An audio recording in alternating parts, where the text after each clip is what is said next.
Welcome to the Divine Purpose Podcast, where we transport you along one of the more dynamic journeys of life. Have you ever been curious to know what it takes to become a successful leader? Or about knowing the secrets of life through the Bible?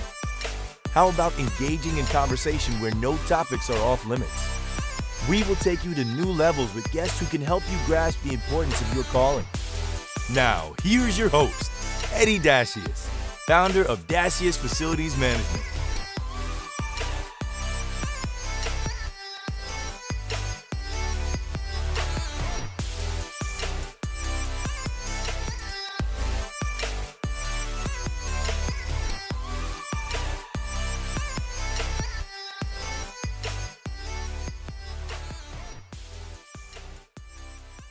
No, and like you said, that's the same for me too, where they always want us to do better. Yep. And they don't take you don't go and then do the minimum. So you have to do your best. Exactly. But so grew up in a Haitian family, which is Christian, but I know there would be some stigma and problem. So I'm going back to your book where you mentioned that you suffered from depression in your book as a teenager. Mm-hmm. But I heard that as a Christian, they said a Christian shouldn't be suffering depression. Like, some people, they don't, by not taking less, they even want you to ignore like things that is real.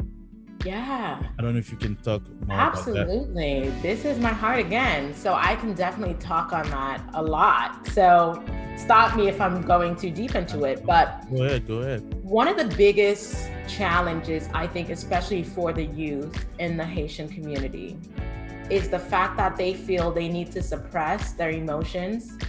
They feel like they need to suppress how they feel because they want to look good for everybody else. Their parents want them to look good, right? Like the church wants them to look good. And so they've gotten so used to suppressing their real feelings and emotions and, what comes with their situations because that's what they've been taught to do. So what happens when that happens is, a lot of our young people, they're suffering from a lot of abuse mentally, emotionally, depression, suppression. They're suffering with all of these things. And I know because I work firsthand with a lot of youth. I am a youth leader and I work with them firsthand. And they don't feel like they have an outlet to voice their concerns or to voice their issues because they'll be judged for the things they're going through, or they'll be judged for their mistakes. They'll be judged for the ways they've acted, right? And so, and this is a part that we as this generation, we have to work on helping our churches fix this because we're not perfect. And I speak about this in Chosen. I went through seasons in my life where I couldn't speak to anybody about what I was feeling. I couldn't speak to anyone because I felt like the image that was kind of portrayed on me was I had to be this perfect person. But listen, I have grown to understand that nobody is perfect. We all come with baggage. We all have issues. We all have gone through moments in our lives when we felt less than, where we felt, like we weren't good enough, and we've sinned and we've fallen short. No, we have all fallen short. And so my voice right now is to kind of help those that are in the Haitian churches, especially the young people, understand that you are not without. Like I hear you. God sees you. I understand, but now let's help the grown-ups. Let's help the people that are leading these churches understand that the youth, they also need a voice. They also need to speak about their emotions and their feelings without being judged, without being characterized as an outcast, right?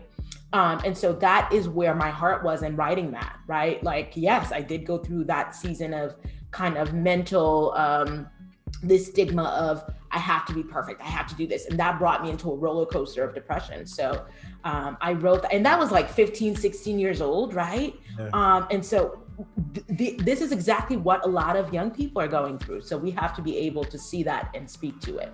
And you did so well by explaining that. And like I said, I heard that saying, okay, in the church, and they said, yeah, you shouldn't be, if you're a Christian, you shouldn't go through depression. And I think that is the difference between religious people and relational people, right? Okay. Like the people that are saying, oh, you shouldn't do this, you shouldn't be these are people that are putting up a front of religious activity. Okay, these are not people that are true to the heart of God, because someone who's true to the heart of God would say, let me go in prayer with you, but let me also find you a counselor to help you overcome this. Not, you shouldn't be feeling depressed, right? No, we should not be asserting our feelings and emotions that's not even viable in connecting to the word of God to people. That should not be happening. And exactly, that's what a lot of the time happens, which leads people away. And, you know, a lot of people are leaving communities because of that. No, you're right. And like I said, it's a very, very dark situation, and you need help to get out of it, in my understanding. But the thing I have close to it is that as you growing up, you will make mistake, but you still gonna feel God's favor to your way. Oh yeah. And you just cannot stay there. That's why faith is important. Yeah. Because you have to listen to the Bible to get you there. But I think you did a good job mentioning it.